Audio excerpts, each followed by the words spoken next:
இங்கே எல்லாருக்கும் இன்றைக்கி நான் காலிஃப்ளவர் சப்ஜி தான் பண்ண போகிறேன். காலிஃப்ளவர் மட்டும் இல்லை, காலிஃப்ளவர் அது கூட உருளைக்கிழங்கு, கொஞ்சம் உருளைக்கிழங்கு, அது கூட பச்சை பட்டாணி, இது மூணும் போட்டு தான் ஒரு ட்ரை சப்ஜி பண்ண போகிறேன். அதுக்கு என்னவெல்லாம் எடுத்திருக்கேன்னா, ஒரு வெங்காயம் எடுத்திருக்கேன், கொஞ்சம் கொத்தமல்லி எடுத்திருக்கேன், அப்புறம் கொஞ்சம் சீரகமும், அப்புறம் ட்ரை மசாலாங்க. இதெல்லாமே கட் பண்ணிவிட்டு நான் காட்டுறேன்.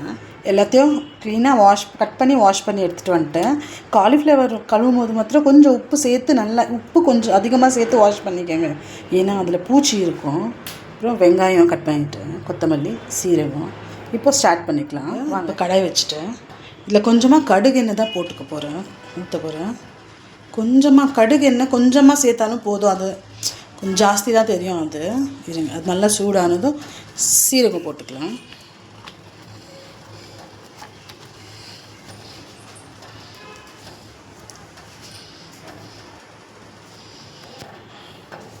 இப்போ இது நல்லா சூடாகிடுச்சு, இதில் சீரகம் போட்டுக்கலாம்.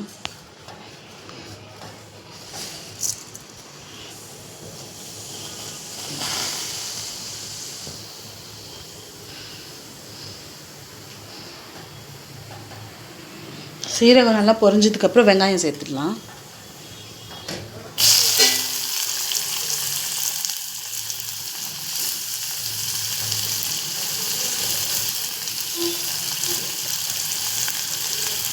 வெங்காயம் கொஞ்சம் நல்லாவே வதங்க. வெங்காயம் இந்த அளவுக்கு வதங்கினா போதும்.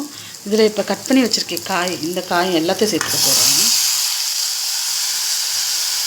இந்த காய் கூட கொஞ்சமாக உப்பு, மஞ்சள்தூள் சேர்த்துக்க போகிறேன். கொஞ்சம் உப்பு,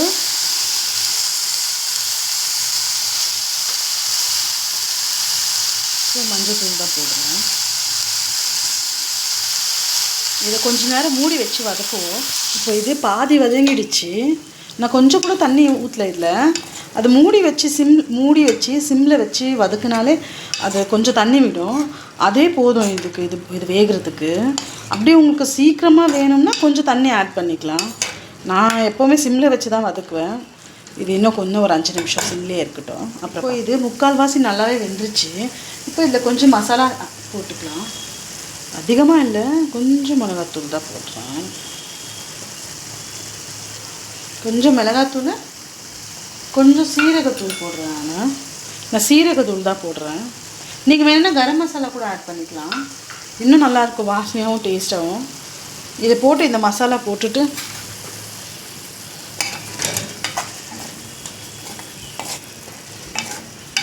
இந்த மசாலா எல்லாம் ஒன்றா ஆகணுன்னா இன்னும் ஒரு 5 நிமிஷம் இது ஸ்டவ் மேலே வச்சிடலாம்.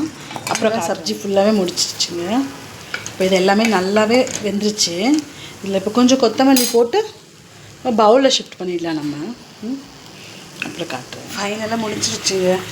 காலிஃப்ளவர், பட்டாணி, உருளைக்கிழங்கு போட்ட ஒரு ட்ரை பொரியல். இது அப்படியே கூட கொடுக்கலாம் பசங்களுக்கு, கிறிஸ்பியாக இருக்கும். ரொம்பவே கொலன்னு இல்லாமல் கொஞ்சம் கிறிஸ்பியாக இருக்கும். இது ஒயிட் ரைஸில் போட்டு பெசஞ்சு சாப்பிட முடியாது, சப்பாத்திக்கு எடுத்துக்கலாம். ஓகே, பாய்.